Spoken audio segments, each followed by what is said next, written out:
What do you think the story of Egypt is? Well, I think that there was a pre-cataclysmic civilization on our planet. Right.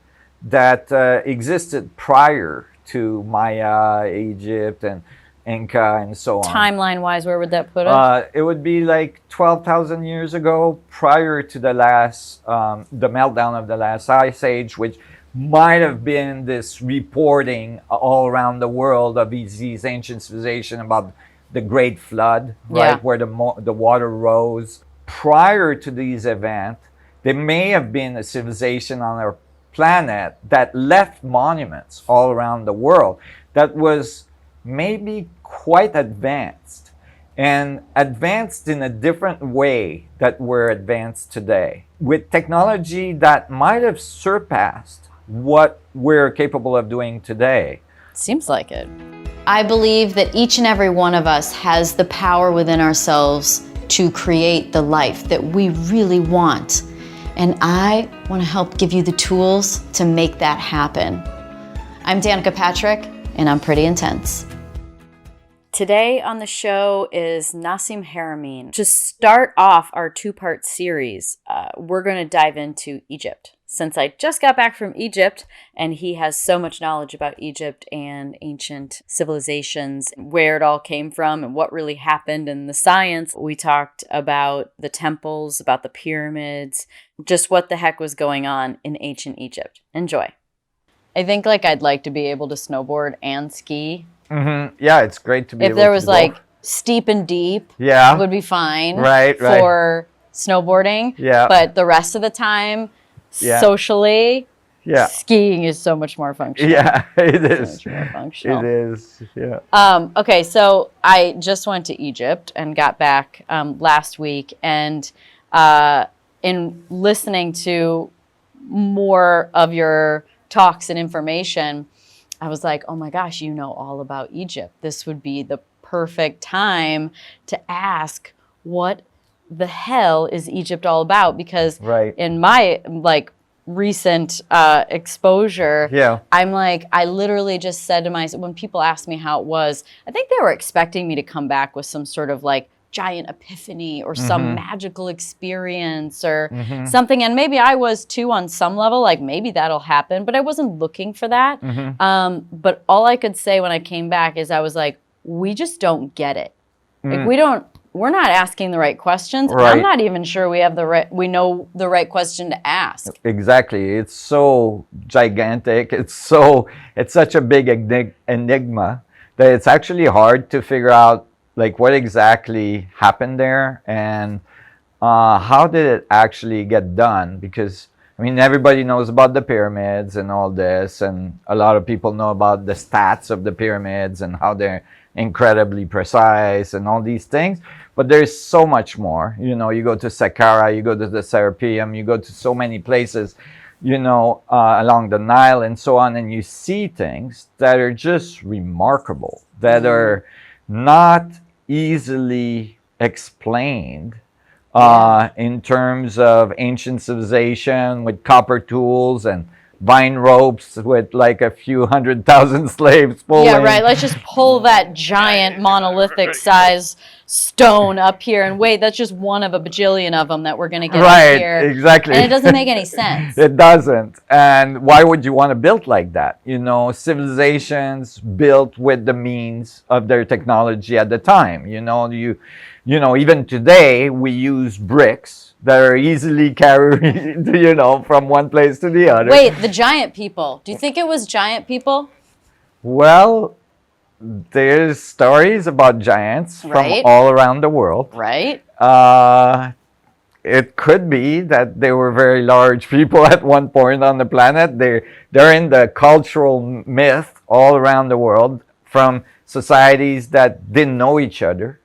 And that should not have the same ideas, And then as well, you see same type of architecture all around the world as well. Why were they all building pyramids? And we're finding more and more. It's not like there's a few. Right, there's they're all over. Thousands. Yeah. And how many are covered right now? Exactly. Right? How many are covered by trees and bushes, and you look out and you're like, that mountain looks perfect. Yes, actually, they're just using new technology, LiDAR technology. They're starting to map out in southern Mexico and Guatemala and so on, the jungle, and they're finding thousands and thousands of pyramids that they didn't know was there.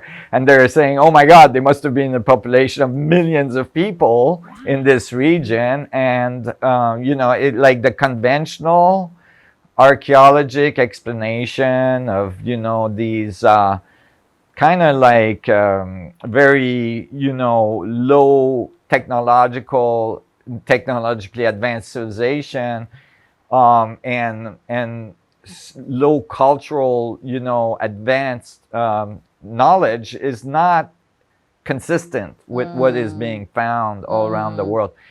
So yeah, and so you got the same stories all around the world. You get the same type of architecture around the world. And when you look at the stories are very consistent.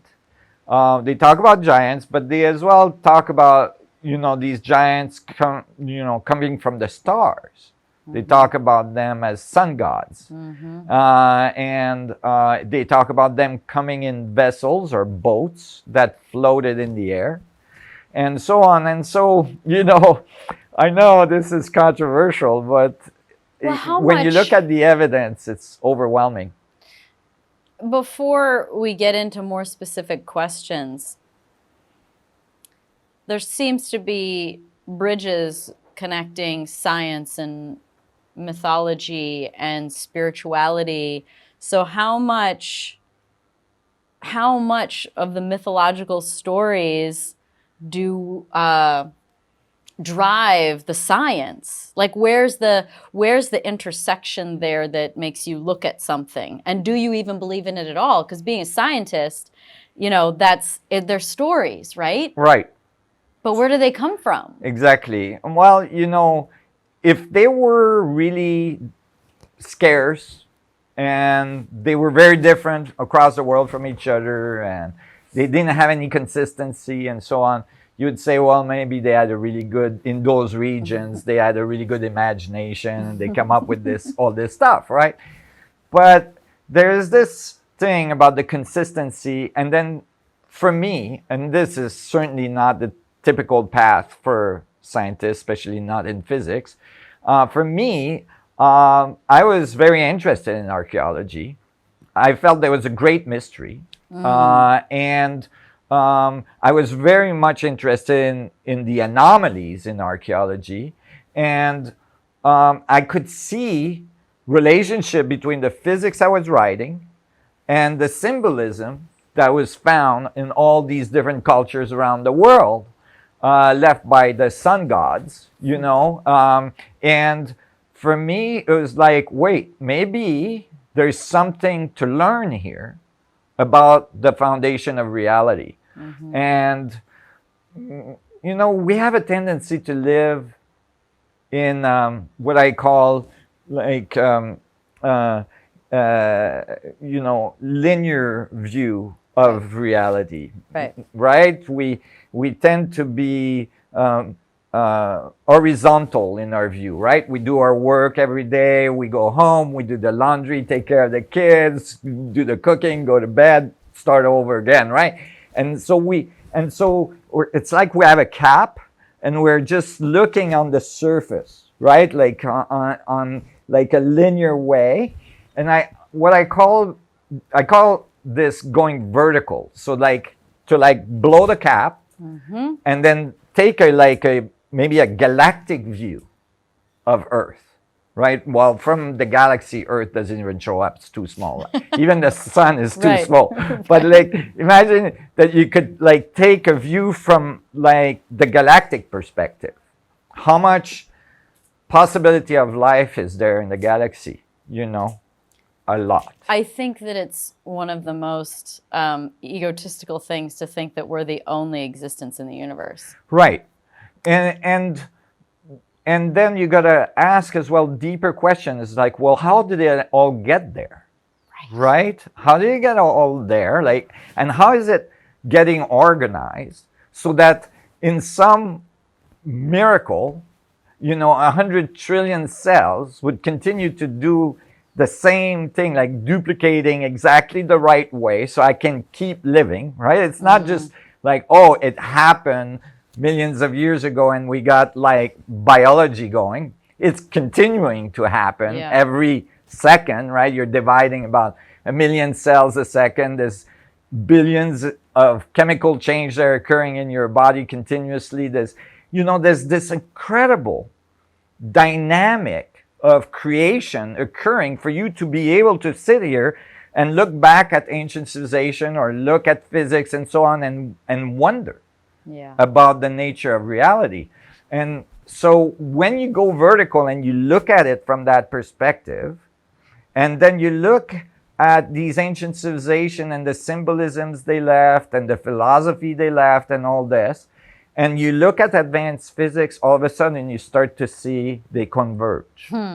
And that was my first gut feeling intuition early on, like 30 years ago. And then I started developing physics based on this understanding.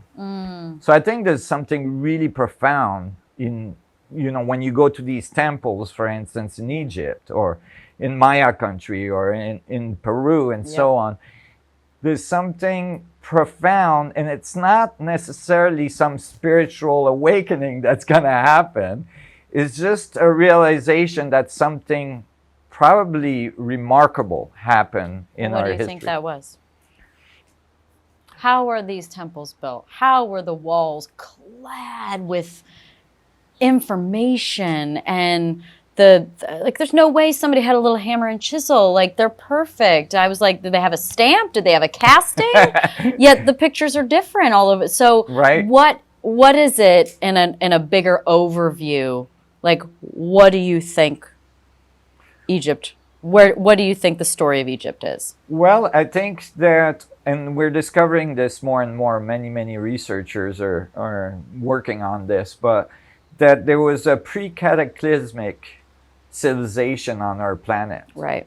That existed prior to Maya, Egypt, and Inca, and so on. Timeline-wise, where would that put us? It would be like 12,000 years ago, prior to the last, the meltdown of the last ice age, which might have been this reporting all around the world of these ancient civilizations about the Great Flood, right, where the water rose dramatically all around the world, and so prior to these events, there may have been a civilization on our planet that left monuments all around the world that was maybe quite advanced, and advanced in a different way that we're advanced today, with technology that might have surpassed what we're capable of doing today. Seems like it. Yes, because many of those pieces we see around the world are not something we could reproduce with all of our cranes and all of our advanced CNC technology and so on. We can't take, like the statues that are 1,000-ton, right? We can't take 1,000-ton granite or jurite statue, which is almost as hard as diamond, and put it in the CNC and carve the face of a pharaoh. Perfect. So it's perfectly symmetric and so on. Like, we can't do that. Right. There's a lot of evidence that's piling up about this earlier civilization that may have left us very important pieces of information about the nature of reality, the nature of consciousness, and the nature, like advanced technology that could free humanity from the bondage of being stuck on the surface of a planet, for instance, with limited resources. And we're arriving at a very important time in our evolution where we have to do something dramatic to learn to produce energy in a sustainable way, to learn to motivate, move ourselves in a sustainable way, and so on and so on. And I think maybe some of these ancient sets of knowledge are present to help us with this moment. One baseline thing that I came away with was that in exploring these temples, and we went to a ton, I mean, it was 2 weeks of touring. I mean, like the Hathor temple, like there's a sort of canal, like they would call it like a birthing canal that goes down and splits. Right. It was daytime when we were there, and it's dark. But of course, they've now had to run power down there, and it, you know, running it on the floor with lights. But there's nothing on the walls about fire, electricity. That's right. There's nothing in there to tell you, like, how did they see? Exactly. And the walls are covered with information. So it's like, I was in there during the day. So I'm like, what did they do for light? Right. That's a big question, actually. It's hard to answer that question. There's no, some thoughts was that they were using mirrors of the time, but mirrors of the time. What does that mean? Well, mirrors in the right angle to reflect the sun into where they were going. But, mirrors at the time were not reflecting light very well, and they were, it wouldn't have worked in some of those areas. I mean, when you go into some of the pyramids, you're hundreds of feet below the ground, like the Serapeum. I mean, there's all kinds of places. Under Saqqara, there's a chamber that's almost like maybe 8-story high with a durite box in the middle that's enormous, almost 2-story high durite box that made out of 62 pieces, each one weighing over 100 ton, over 500 ton, and so on. I mean, it's not conceivable that you could do it that way. And then, at the Atar temples, recently they were doing repairs on the floor, and they found that there's, these huge pillars. Yes, they're right? huge. They're huge. Gigantic. Right. Like, I mean, never mind the walls covered and everything. The pillars in all the temples are grandiose. They're gigantic. They're on the outside, they're on the inside. Yeah, and you're like that small beside it. Yeah. And it's like, wait, why did they make the ceiling so high, right? Why are the pillars so big? Yeah, because that'd be hard to do.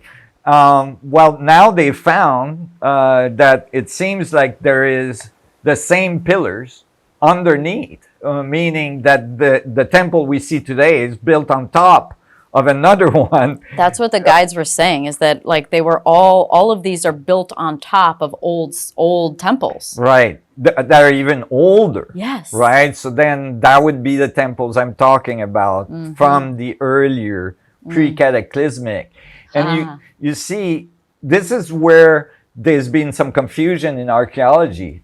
You see that in Peru very clearly. We assign certain buildings and certain monuments to the Egyptian or to the Incas or the Mayas and so on. But when you actually look at these monuments, you can see what was repaired and what was original. And you can see the repairs are, of a quality much lower than the original. And so we've assigned the same dates from the repairs to the original. And when I was in Egypt and in Peru and so on, I was pointing that out to the guides. Some of them being, archaeologists that are well seasoned and so on. Yeah. And they were noticing, especially in Peru, like, oh, now I get it. Inca, pre-Inca, Inca, pre-Inca. And so, some of the technologies that are, like for instance, these walls in Inca country in Peru, where the stones seem to have been melted onto each other so that they're perfect, very complex puzzle. Not one stone is the same. I have a picture literally like at Machu Picchu in the ruins, and it's like a perfect like notch, and it's all just like, and it's like slightly beveled edge, and everything meets up perfectly. Right. You're just like, how'd they do that? Exactly. Why? Why would it just be flat? Like if they're stacking stones, Right. why you got a notch here? You know? Yeah. And crazy. then there's theories that they had moles, and they were like in Egypt that they were using limestone powder and making the blocks. Right. But then you look at the pyramids, and not one block is the same size. So you would have to make 2,300,000 moles.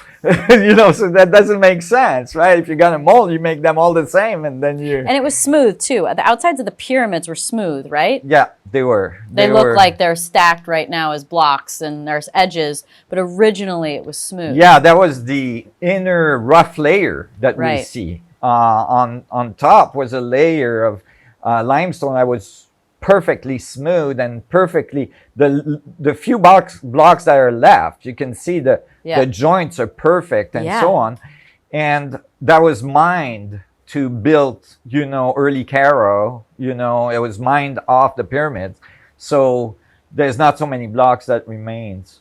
But yeah, the big question that I have, and let's separate them because I feel like they're different, is the purpose of the temples and the purpose of the pyramids. Yeah. Because of course the temples were, you know, mostly all of, obviously, like, you know, open, and there's rooms, but they're very open, and of course there's some places you can go underneath a little bit, but and there's probably even more connecting things here and there, especially when you get into Luxor and connecting certain things underground, and of course they, you know, the thought of the pyramids and the Sphinx and everything became connected underground.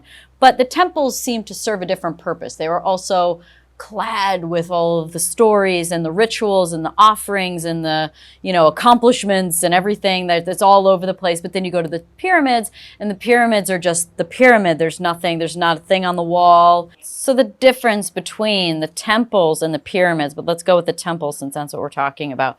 What were they for? Well, I think that the two were connected, like you were saying. You know, they found underground tunnels, you know, that connect everything. I mean, and it's pervasive, meaning there's more and more tunnels being found every day, and you know, and not everything is published. You know, I was fortunate to be in the presence of various, let's just say, you know, official agents. You know, when I was in those regions, that showed me maps of what's under there. That's remarkable. But there's so they seem to have been connected like a big. It just looked like a big circuit board. You know, when you looked at the map, it just looked like I make circuit boards in my laboratory, you know, electronic boards look just like that with components, you know, and then connections and all this, the traces and all this. So like it looked like a huge resonant, you know, electronic circuit that connected. And so I think the pyramids might have been a power source, you see? Yeah. And the temple would have been the place where the, you know, the consciousness and the spiritual awareness and all this, or the higher, you know, path of initiation was happening. Because you see, science, and this is finally occurring in physics, you can't really divorce consciousness from reality. We are made out of atoms and protons and electrons and neutrons and cells and all this. And we have this thing that we call self-awareness, and consciousness is kind of a weird word because it's really not well defined. You know, it's like, what is that? Right? But that's why everybody keeps writing about it. Yeah. What is it? What is it? Right. Exactly. So I like to use self-awareness. It gives more of an understanding, like some kind of feedback. But so this, you know, let's say you have an evolution in which a civilization maybe even bypasses the mechanical, like industrial revolution that we went through. Okay. And goes right to quantum entanglement, right? And uses it. Yeah, and uses it, right? And gravity control, and all this, Right. And that's conceivable, right? It is. It's not that we don't see that that's a possibility. It's just we went a very specific trajectory, and it might have been a little bit of a detour. So let's say there's another civilization that did something a little different, and you see, they would arrive at a place of understanding of the physics of the universe that would include the evolution of consciousness, right? That would include what we might call spirituality today, but that is just like physics we haven't understood yet, right? The nature of awareness, the nature of consciousness, the nature of being able to like transcend your linear experience to like going vertical, and maybe having a deeper integration with the universe, right? Yep. So that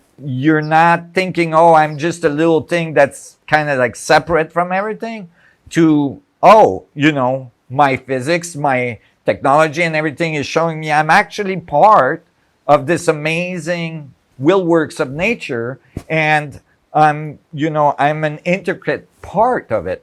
I'm the universe learning about myself, right? And that leads to a very different kind of technology. Right. It leads to a very different kind of interaction, human interaction with each other, and so on. And so if you look at these ancient civilizations and you think technology and advanced consciousness, right? You would see something like pyramids that could be power plants, Right. right? So there's no writing in them because it's a power plant, right? That's exactly what I thought. I mean, when going into the Great Pyramid and going into the King's Chamber, like, it was super. There's a lot of people on this trip that were able to sort of sense different things, and there's Claire everything, right? Like, so, but I feel frequency pretty easily. So you go into the King's Chamber, and, or is it called King's Chamber or Tomb? King's Chamber. And 'cause no, he's not living, the tombs are in the, Valley of the Kings. Yeah, they never found any mummies in the pyramids. No. Yeah. And so, but you go in, and the frequency is so high. And I thought, these were like energy centers. Right. That's what they felt like to me too, because the frequency was high. There's nothing adorning the walls. There's no comfort. There's no beauty even on some. I mean, it's cool. It's interesting. Right. But it's not aesthetically like somewhere you'd be like, oh, do you want to have tea in the Queen's Chamber today? Yes. Like, no. It's not one of those. No. Maybe in the temple over there. Yeah, but, exactly. Yeah. Exactly. Yeah. But it felt like that to me too. And, I had a lot of thoughts about the tops of the pyramid, and like the top of Khufu, the Great Pyramid, isn't even there. Do we know where it is? No. We Okay, so what do you think it is? Because I had plenty of thoughts about that too. Oh, wow. Well, I mean, I just had random thoughts about like, why don't we know where it is? Right. And what purpose did it serve? Why wouldn't it still be there? Right. Well, there is multiple depiction of, there's not that many depiction, first of all, of the pyramids. And all these walls that are adorned with all this hieroglyphs and everything, telling us everything about the Egyptian, there's actually nowhere where it says, oh, and by the way, on our spare time, we build the pyramids, right? I don't even think there's pyramids on the wall. Like, they don't even have like, no. I mean. Right, that's right. So there's only a few places where they were found. And in those cases, which made the archaeologists think that the cap of the pyramid was made out of gold, it shows the cap radiating light. Okay. Of course, to an archaeologist in the 1800s, the first thought might be, oh, it must be reflective surface, could be gold, right? Right. I don't quite come to the same conclusion. I know you're a scientist, but what's your opinion? Because it's hard to prove these things, right? Right, yes. My opinion is that the power source, so I was privileged to be able to be in the pyramid by myself for hours in the middle of the night, and I was just tuning and humming, just toning. Yeah, toning, just like we did really too. light. Beautiful. Yeah, just to see like how does it resonate, this chamber, right? How does this cavity resonate? And it was just remarkable. Yeah. Because I got goosebumps thinking about it, 'cause we did the same thing. Yeah, because I had groups coming in and out, for 2 hours at the time. But in between the groups, I had these moments alone. And as soon as the last people would exit the pyramid, when I was toning, all of a sudden the resonance would change. And it was just remarkable. I could feel the whole pyramid. You were talking a lot of tonnage of material. Yeah. Resonating. And people outside said, I could hear you toning. And I was toning like really quietly, And so it was just, so think of the pyramid maybe as a resonating cavity, right? And think of the technology that would be very advanced, right? That would be a technology that has gravitational effects, a technology that's extracting energy from space-time, very advanced technology like a warp drive or something like that. Well, that technology would be a resonance link to the structure of space-time. And I'm so excited today because I just finished solving these equations literally yesterday. And I'm just blown away. We're right on time.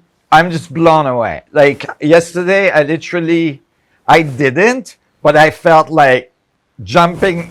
Cheers. I know this is not. Thank you. We can cheers with whatever you want, but all we've got is coffee and tea right now. That's fascinating. Share whatever you would like to share. Or can't share. Well, we can talk about that. But imagine this technology being so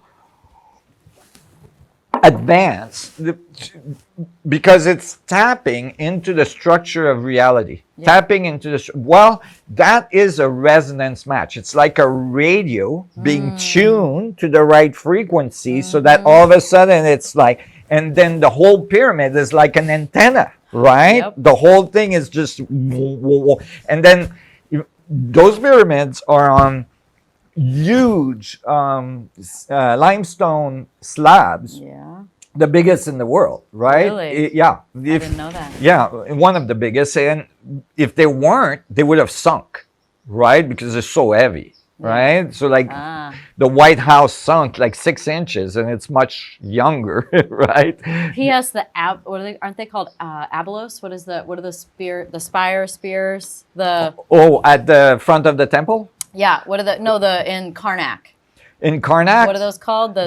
They're like the spire Obelisks? spear. Obelisks, yeah. Obelisks. Yeah.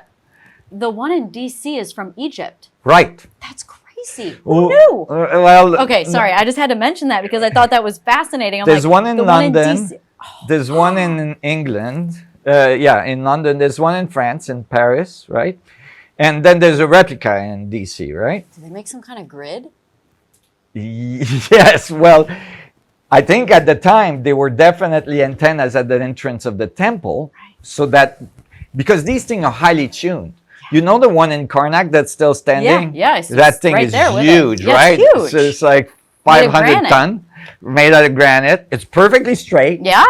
They didn't miss like a beat. There's things designed into that too. It's clad with information. Exactly, all the way up. And when you look closely, it's perfect, right? It's perfect. And there's many that are fallen, mostly because the Europeans tried to take some to bring back to London and France, and they tried to take the big ones at first, and they realized they couldn't take those because they're too big. But when they fell them, they broke and stuff. But basically, you can go to the nose of one of those and hit it, and the whole thing resonate like a tuning fork. Yeah. Exactly. So now think of what I was telling you about the pyramids, this power Wow. source that's resonating the whole thing. It's on a huge, it's on the earth crust ringing, right? And then all the obelisks at the temple are capturing the signal, right? And Free energy. Yeah. This is their, like, I mean, I don't know. I mean, you look at like the Ankh, right? I had to wear my flower of life because I want to talk about, because I had this made because I've always resonated with the flower of life. But the Ankh being like, looking like the Nikola Tesla, Right. Coil. Coils, and it's yeah. like, they are pictures of him holding an Ankh all the time. And I get it's Right. the original cross is the sort of, whatever possibility, of course. But then what is it also energy? Was this also part of their energy system? Yeah, I mean, the original cross thing is, I think, inaccurate because, Right. like they hadn't transformed it into a torturing device yet. Okay, but, I just, yeah, but you can think of So what was it then? Okay, it's not the original cross. Then what was it? Why are people holding that in every picture? Right, Why am I wearing this? Exactly. There might have been technology specific. Like I was saying, you have to think of the technology in a different way than when you think of technology, mechanics today and stuff like that. It's probably a different level of technology that we don't well understand. But for instance, the pyramids are made of mostly silica, right? Like it's a huge crystal, right? And we use crystals in our technology today because they oscillates well, right? So they're in our computers, in our phones and everything else. Like all microchips are running off these little crystal wafers. The amount of it's, from what I understand, there's a lot of information that can be held in a crystal, right? Well, yeah, Is that true? Well, it depends how you define information. Yes, but we definitely use oscillating crystals in all of our electronics. Okay. Right? So imagine a civilization that's using an oscillating crystal, but it's the size of a pyramid. Right?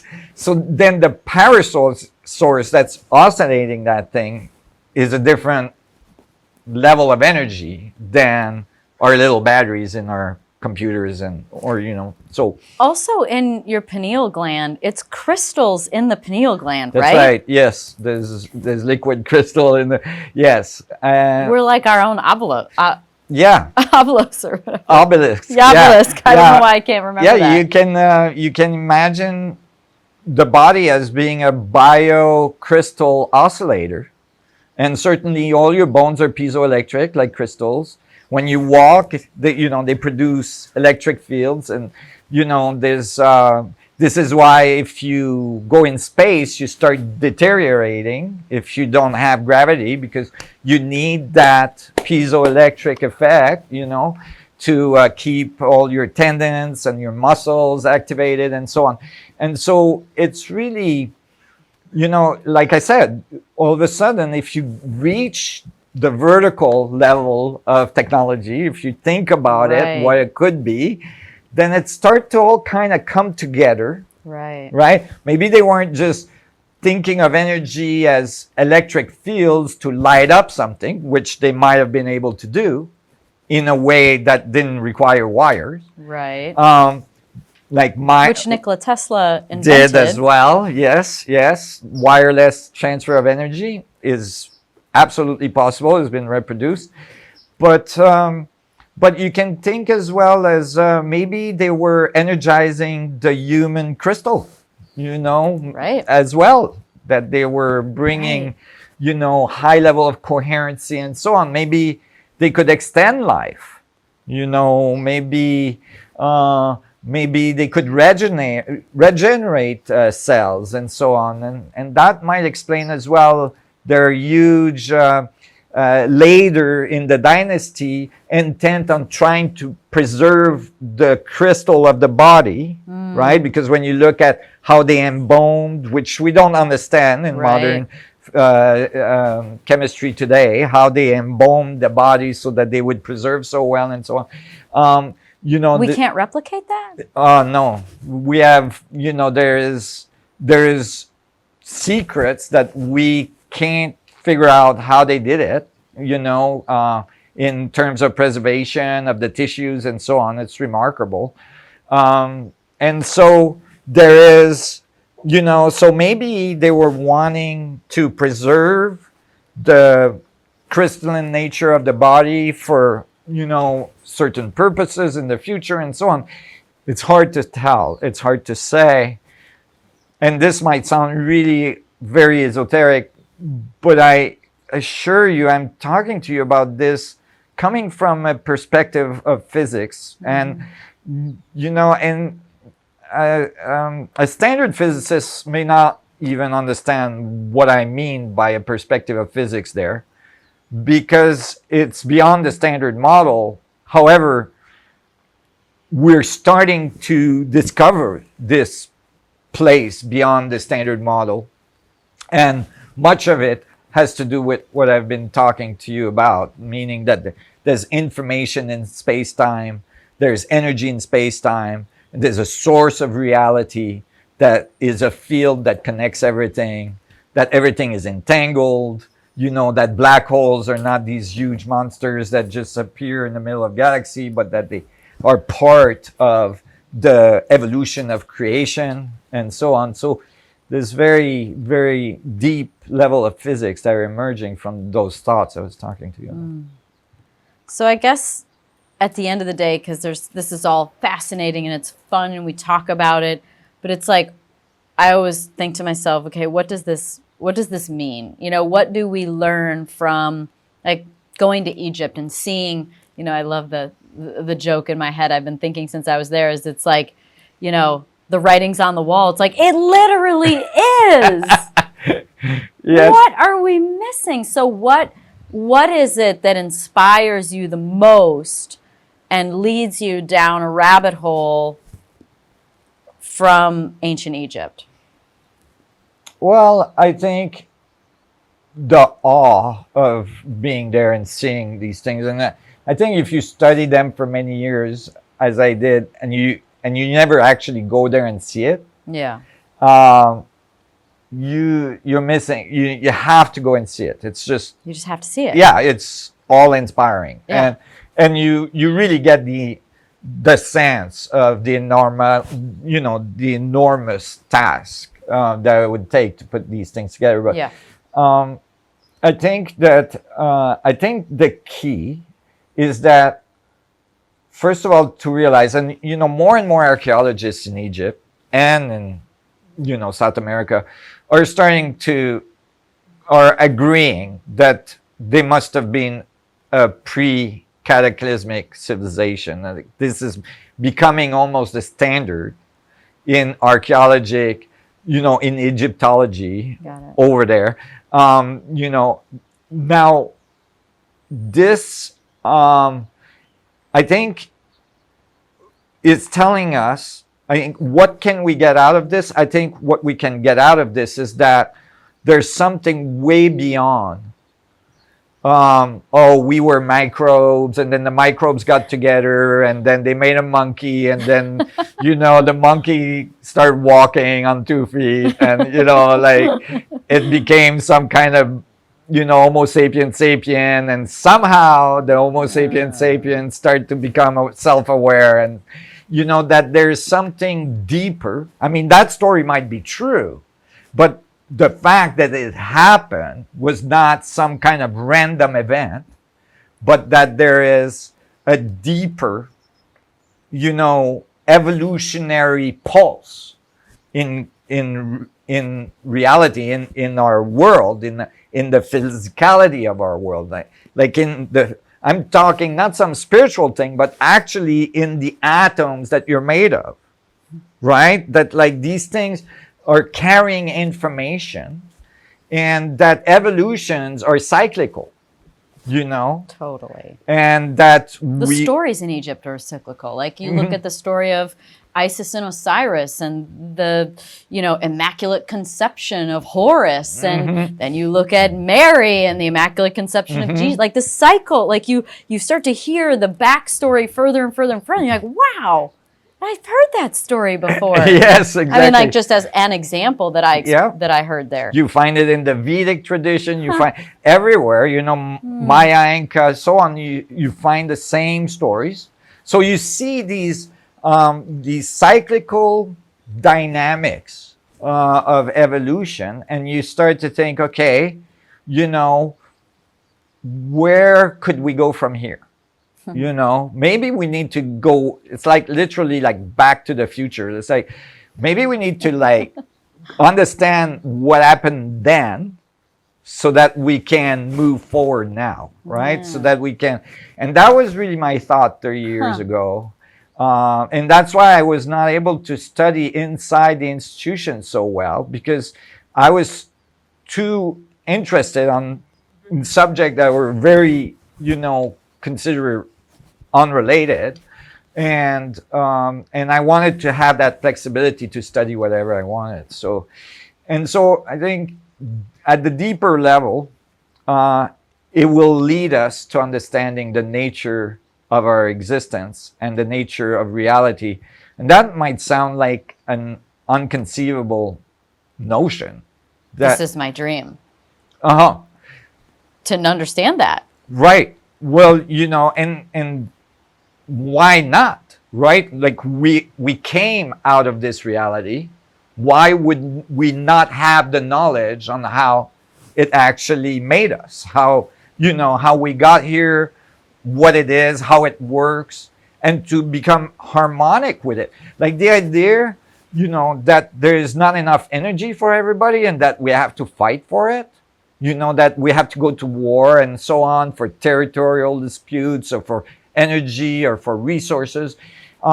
You know, it's not congruent with what you observe in the universe. Right. You know, the universe is very energetic. Yeah. You know, you look at a star, it's outputting some serious juice. You know, it's like. So are you and I. Right. Your heart produces, I don't know the numbers, but it's a tremendous amount of energy. Correct. You burn at almost 100 Fahrenheit all day long, every day, for like 80 years to 100 years. Hopefully. Maybe 150 years. Maybe or 1,000, yeah, who knows? Who knows, right? But it's like, it's a very dynamic, energetic universe. Every atom, every proton has been spinning since the beginning of time, you know, and it doesn't slow down. It doesn't go, oh, you know, I'm running out of energy. I didn't pay my bill, you know, whatever. Yeah, exactly. It keeps going. Yeah. Going and going. It's like way better than the Energizer Bunny. And it you know, and you look at the universe, not only is it continuing to expand, it's not slowing down as it's expanding, which you'd expect if it was entropic and so on. It's actually accelerating. Exactly. Yeah. So we live in an extremely energetic system. We tend to think that we have to scrounge to get energy, but it might be that if we understand actually the nature of the source of this energy that produce all this reality, then we would have infinite amount of energy. So then the capping question on it is there something suppressing that? Is there some body suppressing that? Is there more of a sort of evil, selfish, egotistical group or entity or that is like withholding this information? I was thinking to myself when we were talking about the cap to the pyramid, and I was thinking like, you look on the back of the dollar, right, and it has the cap with an eye. With an and eye. What's and in the you're middle like, of the what's eye? in there, and where is the cap? Do they have the cap hidden underground? What are they doing with it? Like, I am playful. I know you're a scientist, but I look at these like from a layman's perspective. I look at these like little signs, and you're like, what does this all mean? You know, because it seems crazy that we don't know where we came from. We don't understand so much about whether it be ancient Egypt or the origins, and the nature of reality. Like, why don't we know this? Why are we using fossil fuels? Like, there's so much that's like, why? Right. So is there a resistance beyond just our knowledge, or is it really just Egypt is inspiring and now we're starting to ask the right questions? I think, you're yes and yes. You're right that there's been resistance and there's been straight up, cover up, and people have lost their lives over Right. it. And there's been a lot of different behaviors that have slowed down the evolution of humanity. Right. However, I like to think of it in the context of an evolution, right? Okay. We're a young Right. species. Right. We just started on our little path as a more advanced technological community. Like 150 years ago, the idea that you could get into a metal object and fly across the country and end up, a few hours later in New York was like unthinkable, right? Now we do it every day. We don't think twice about it. So we're really young, and so of course there is interest that we're built on certain infrastructure that could be very disruptive if all of a sudden we could extract energy out of the structure of space anywhere you are, and massive amount of it. Or never mind that you would have a gravitational drive and you can go and orbit Jupiter for the weekend, right? So Sounds fun. yeah, could be fun. Resistance is always gonna be there, although resistance is futile, right? I mean, we're gonna go along with the program or we're gonna get recycled by nature, right? So That's right. and so we're at that point where we have this opportunity. And that's why I'm so excited about the equations I solved yesterday, which is the result of, many years of working on this specific part. Sure. Yeah. But basically, we have this opportunity to transcend this level of technology. And that's uncomfortable for people. It's normal. It's uncomfortable. Like, it's uncomfortable for people that have been taught or have been teaching all these years a certain set of doctrines, a certain set of understanding, a certain set of ways of looking at the universe, to all of a sudden get uprooted and, maybe it wasn't quite the Egyptian that built this stuff, or maybe the laws of thermodynamics or the laws of conservation of energy are correct, but we don't live in a closed system. So there's an open system, so that means there's information that can flow through the system and we have access to it, right? So it's just that change, that transformation in our mentality can produce some resistance and some difficulty in society, and I think we're right there. There's a new generation of scientists and archaeologists and all this that are coming up that are, they are wanting the truth and they're looking for it and they're pure in their research. This is leading into now like the nature of reality, which is absolutely like my fascination. I wake up every day and I think to myself, what am I? What are we? What is this? What is this cup? What's happening? Am I creating my reality in a way that is everything, like I have a saying that my life's my fault. All the good and the bad, right? So am I just perpetuating my reality? Are we zeros and ones? Like my head spins on this, the micro macro, are we, things seem to make sense when you look at it from, that perspective, or at least look at it like it's just, I'm just so confused and perplexed by it. And which is why I love what you have to say. So maybe starting with the simple question of what are we as a human? Oh, that's a simple question. Great. Oh my God. Like, what are we? Because Okay. at the end of the day, the answering these questions Yes. helps you know how to live your life. Sure. When you know what you are, Yes. because like that'd be the question. Like a lot of people would wonder, why does it matter? Well, it matters because it's how you're going to live your life. Yeah. Like if you know that you could, if you know you can create your future, well, wouldn't you do something about it? Like instead of letting life happen to you, you're going to control it. Right. So anyway, that's why my fascination is because it's going to help me live my life. So Yeah. what are we? Okay. I wouldn't call that a simple question, but I'm just gonna go for it. You said it was simple. Yes. I didn't say it was simple. Okay. I think it's super confusing. I wake up every day wondering Right. what the nature of reality is It's all about. true. But let's start at least with the body. So yeah, we'll think of it as the tendency is first of all to think that because we've been told this, the universe is random, right? Like there is no self-organizing system. Would this be like chaos theory? Yeah. Well, no. No? Chaos theory is something else. But generally, the idea is that, you see, this comes from a really big intent in earlier times of science to separate science from religion. So religion said there's a God that's organizing everything. And science needed to separate from that. So science went in the other direction and said, there's nothing organizing. It's all just random. And things collide with each other. And eventually, if we're lucky, right? And if we're lucky is a big statement there, right?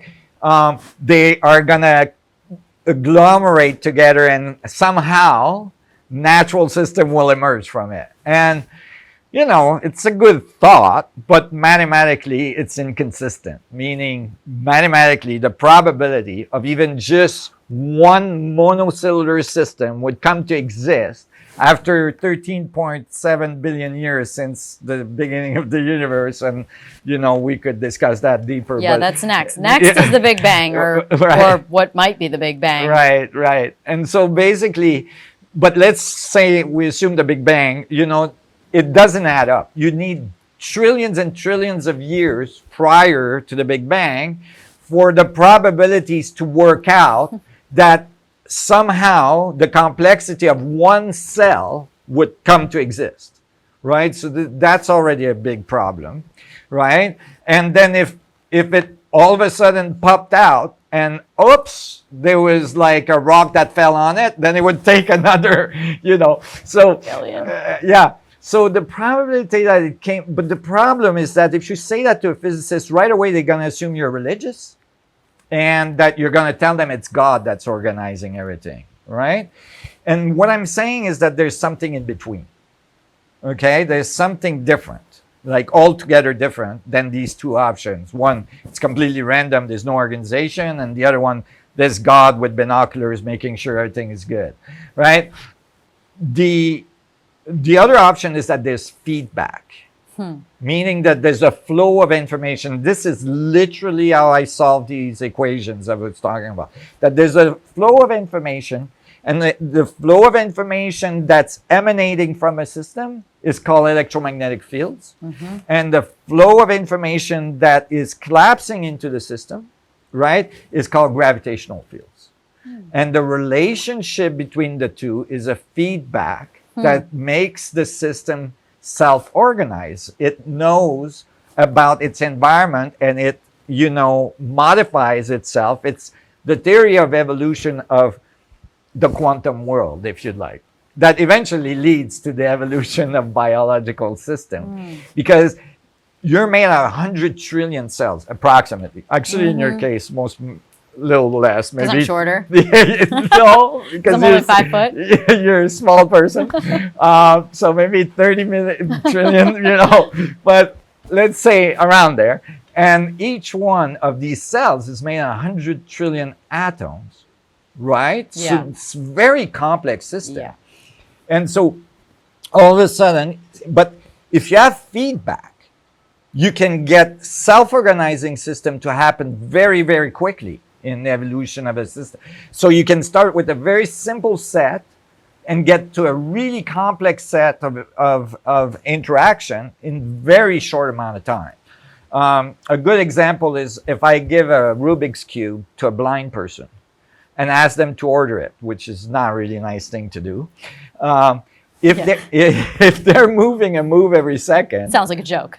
yes, but if they're moving a move every second, it will take billions, trillions of years for them to randomly find a solution. Okay. Okay? The probabilities are very, very low. Okay. Almost zero. Yeah. The Rubik's Cube is way simpler than a human being. Okay?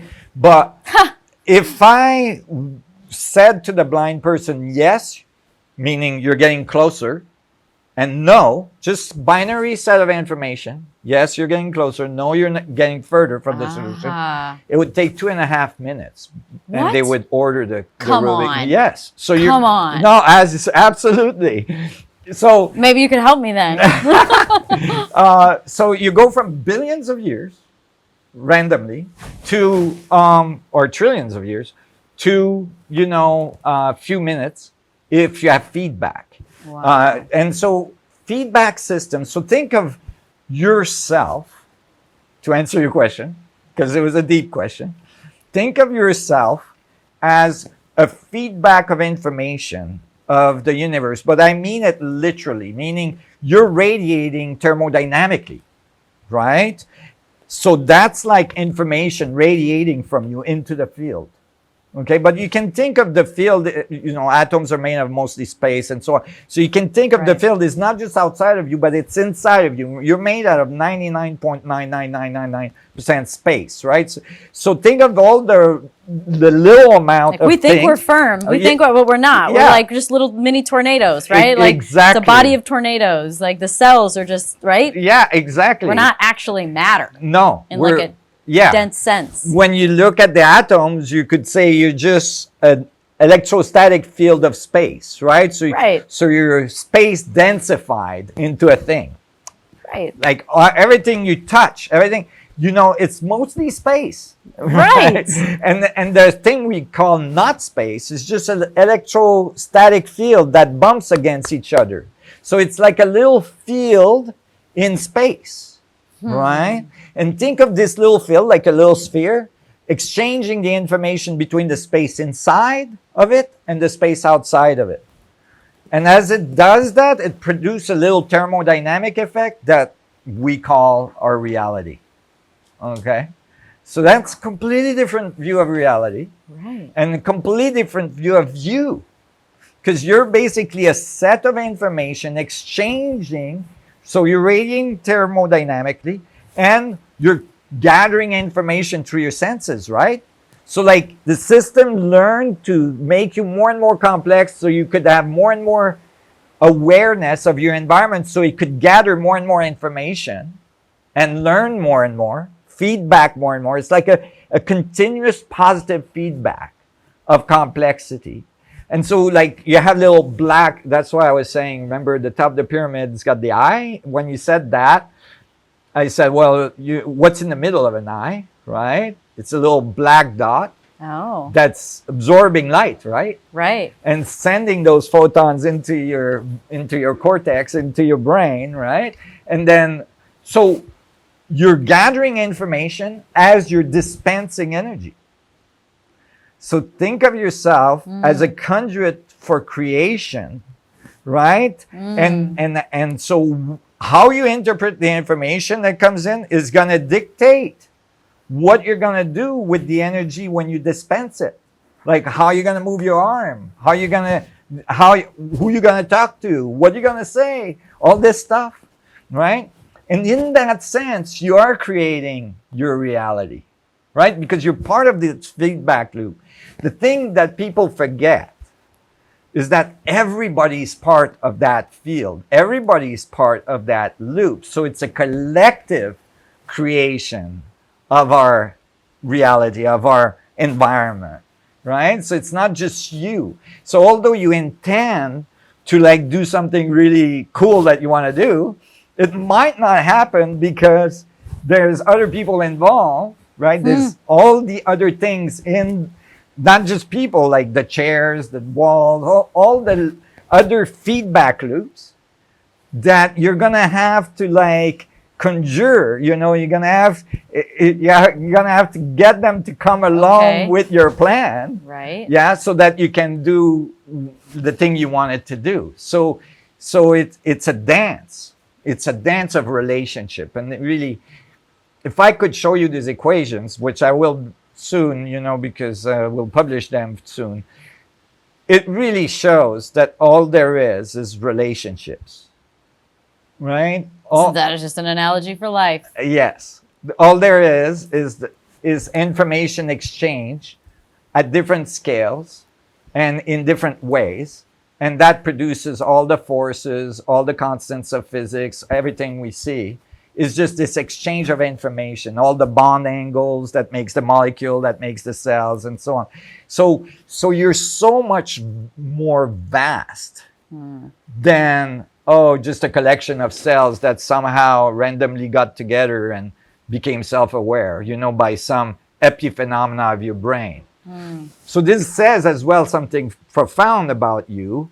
It says that you're not the biocrystal oscillator only. You're the information, right? It's not happening all in your body, meaning you're exchanging information with a field, a quantum field of information that goes way beyond your awareness or your current capability.